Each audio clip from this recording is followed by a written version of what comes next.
Hello Pokemon fans, this is ProPokeNoob back today to bring you another battle. Today will be a standard OU match against a person by the name of XDarkForAlligatorX. Now apparently this person is a YouTuber or is starting a YouTube channel, so if you're watching Dark for Alligator, please leave me a link to your channel and I'll put it in the description below because I actually couldn't find it on YouTube. So either you're under a different name or I'm search bar challenged, I'm not sure. So either way, let me know, and we'll go from there.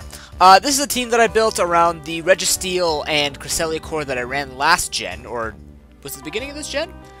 Was it the beginning of this gen, or was it last gen? I think I ran it both. Yeah, I'm pretty sure I ran both in both gens. But it's a very nice core. They're both very bulky Pokemon, very stally, and can pretty much take hits from everything, and I love it. So I just used it and sort of shoved some Pokemon on there. I got a Life Orb Entei, and that is because I found out it learned Sacred Fire, or it learns Sacred Fire now, so, you know, it's spamming the heck out of that. Top of a Scarf Rotom, Focus Sash, Technician Breloom, stuff like that, and a Mana Buzz, of course, just to defog, to protect the stalliness of this team and make sure it doesn't get worn down by hazards. My opponent's team just has a whole bunch of random stuff on it, but the thing is, you will see some weird stuff, but there's a point to this battle, trust me. So anyways, in the ways it leads, I figured Mandibuzz could take on pretty much anything that he could send out in the beginning because it can scout and threaten stuff with the knockoff. So I'm going to lead off with the Mandibuzz. He's actually going to lead off with the Hitmonlee. And this is perfect because if he has Unburdened, I'm going to waste it right now with knockoff. So he's going to go for the bulk up right away, setting up, trying to take me out. These people trying to set up again right away. I'm going to go for knockoff. Knock off the Berry Juice, which is weird. But he gets a crit, unfortunately, with the Stone Edge, +1 Stone Edge. So I'm just going to go for Toxic. Now this kind of sucks because I was hoping I wouldn't take that much damage because I'm physically defensive. So I'm going to have to switch out right now into my Cresselia, which can absorb every type of hit. He goes for the Mach Punch, which I expected, or a stronger fighting move such as High Jump Kick.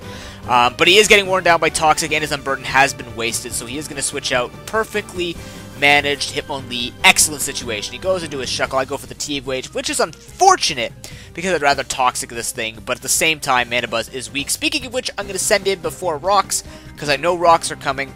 Probably Sticky Web coming as well, but I'm just going to set up Wow! I'm going to go for the Roost as he goes for Sticky Web. I don't know what that was, don't ask me. But I can go for the knockoff. Knock off the leftovers first, and then go for Defog. I don't really mind if I get Toxic. I mean, I mind, but at the same time, I'd rather get rid of these leftovers and then Defog while I'm Toxic, just because if I do that, this thing is completely neutered. And it also looks like this thing can be completely walled by Taunt. Unfortunately, I don't have a Taunter on this team. So he is going to go for the Encore. I'm going to switch out into Entei, because I know it can't touch me in case he wants to set up Rocks again. But he actually makes a switch into Sharpedo, which is kind of threatening. But I know he's going to go for something like Protect, so I'm just going to go straight for the Sacred Fire on the off chance that he didn't and try to predict me, or he tried to go for Waterfall. That was really risky, though, because if he had attacked me straight out... Oh, no, it's because I'm faster and I was looking for the burn. That's what it was. I'm going to switch to the Scarf Rotom regardless. Because I'm not defensive, I take a little bit of damage, but I can threaten this thing with a Volt Switch. He cannot kill me with Crunch. I know this for a fact. So he's going to go into Shuckle as I just go for the Volt Switch. No problem. Get the Switch initiative. I believe back into Entei. And, oh no, I go into Registeel. My bad. But I'm just going to set up Rocks before he actually sets up his Sticky Web. And this is okay. I don't mind Sticky Web, but I am going to send in Mandibuzz now before he gets up his Rocks, because again, Sticky Web, if you look at my team, doesn't affect much because I have priority on everything that gets hit by Sticky Web. Both Breloom and Entei have Mach Punch and Extreme Speed respectively, so I'm not really worried about it. I'm more worried about the Rocks, and as you're going to see, I need to contain the Rocks as quickly as I can. So I'm going to go for Defog right now. The Rocks are gone. I'm going to switch into Breloom, who has the Focus Sash, and luckily because he goes for Ice Beam. So I am knocked down on my Focus Sash, but I threaten him with the priority, so unless he wants to lose his Sharpedo, he has to switch out. But he stays in, so I was afraid, I'm like, oh god, I attack. But he didn't go for Aqua Jet, which is perfect. Now he goes into this thing. I know it has Mach Punch, and it will be faster than me, so I am going to switch to Cresselia to absorb anything and everything he wants to go for. And, of course, I'm back to full because it's a Cresselia. You can't kill Cresselia. It doesn't die. Anyways, he goes to the Stone Edge, misses. Kind of wastes Hitmonlee, but at the same time, the priority, I don't know if it necessarily help him. I mean, Breloom's dead if he gets the Rocks up, and Entei has Extreme Speed, so he's not going to make it. Anyways, he's going to go for the U-turn with his Staraptor, which is a big threat to my team. As he goes back in the Shuckle, I believe I just go for the T-Wave, which, I mean, I should have seen that coming, but at the same time, wasn't really mattering because nothing on his team right now could pick off my two walls in the form of Registeel. He makes a nice move, goes for the Toxic before the Hazards. I sent this thing in just in case he set up rocks yet again. But now I'm going to go into Entei, and I'm going to try and kill this thing with a Stone Edge, but it freaking lives. Oh my god, Shuckle. He gets up the Sticky Web, though. This is okay. I go for Sacred Fire, and I miss, because 5% is OP, but he goes for Toxic. Now, here's the important thing. Remember how I said I had to get rid of rocks? He has the Sticky Web set up. It only hits 2 of my Pokemon. Actually, 1. That is the Entei. Because Registeel has Clear Body, Cresselia and Rotom both have Levitate, and then Mandibuzz is Flying. So, Sticky Web, in my opinion, he should have gone for rocks at this point because Entei is not the threat. Entei is actually outsped by Sceptile, and if that's a Mega Alakazam, by the way, I might be fearing Mega Alakazam because that thing, you know, could Mega up and screw me over completely. But the point is that I have Extreme Speed, so Sticky Web really is not going to benefit him in this situation. So luckily for me, after that Sacred Fire miss, I am just going to have to deal with the Sticky Web. So Mandibuzz can actually rest in peace now. I don't have to worry about it. I can set it in on something like Staraptor or Alakazam to let it die off and preserve my Entei, because I don't need to defog anymore. Sticky Web can stay forever. So I'm actually going to switch into Mandibuzz right now, try and get as much recoil off on the Staraptor as possible. As you can see, it does a fair amount of damage.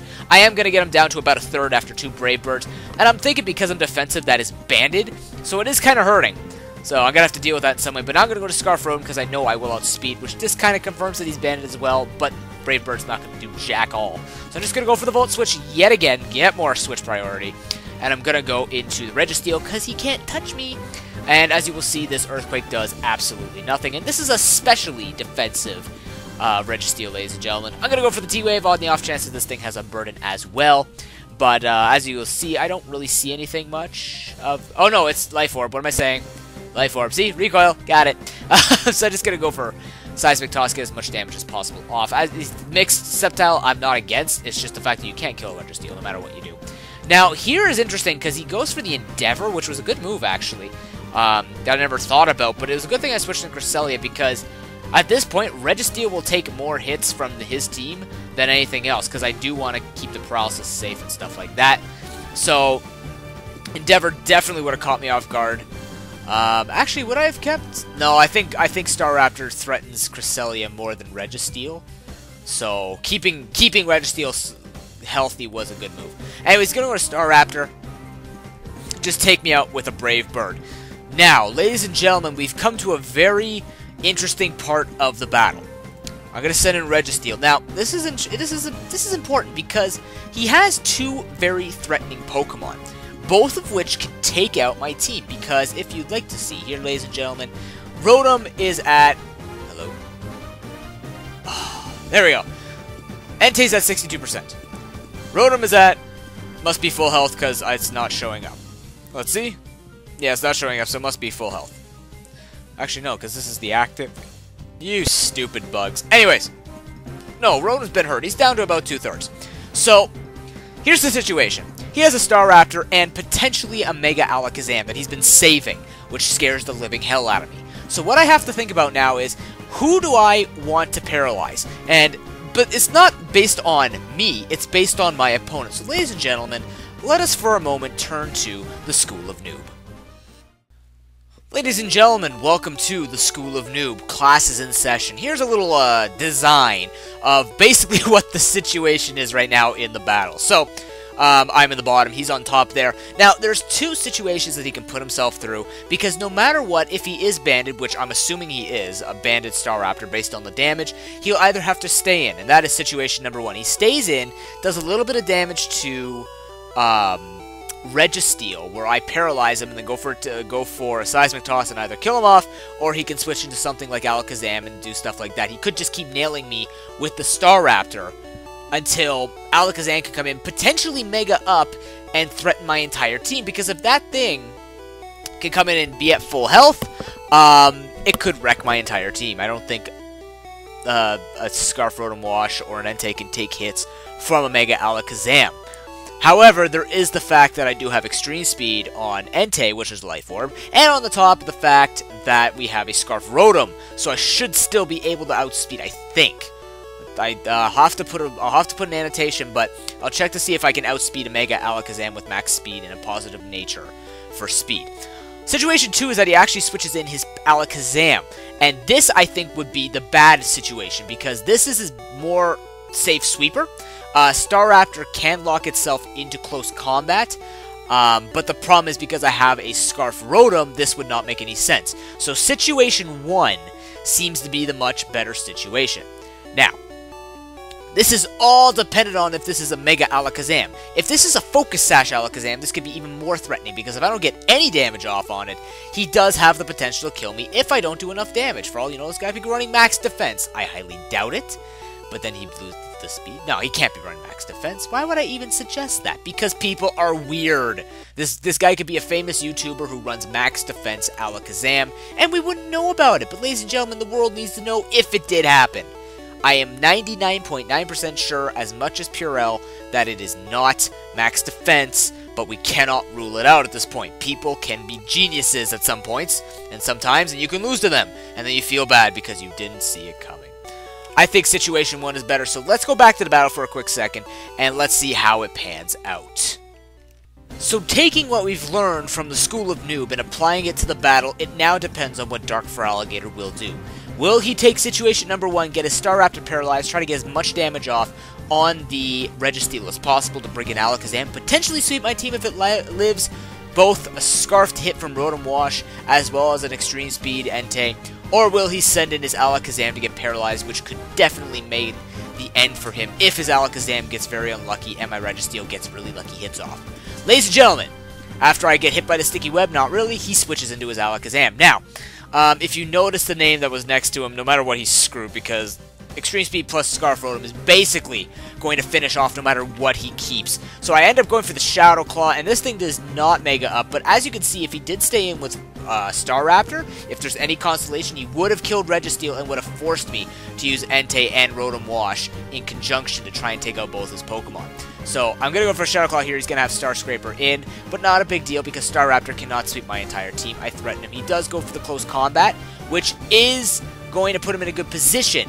But again, because I have the Scarfed Rotom, I am going to outspeed and be able to kill this thing with a Volt Switch.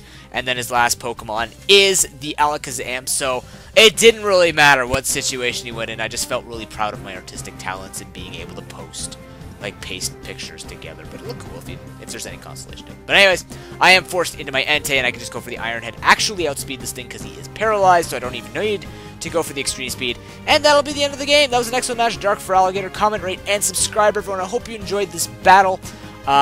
More battles to come, as I always say, but I'm actually serious because I do have a few logs saved up.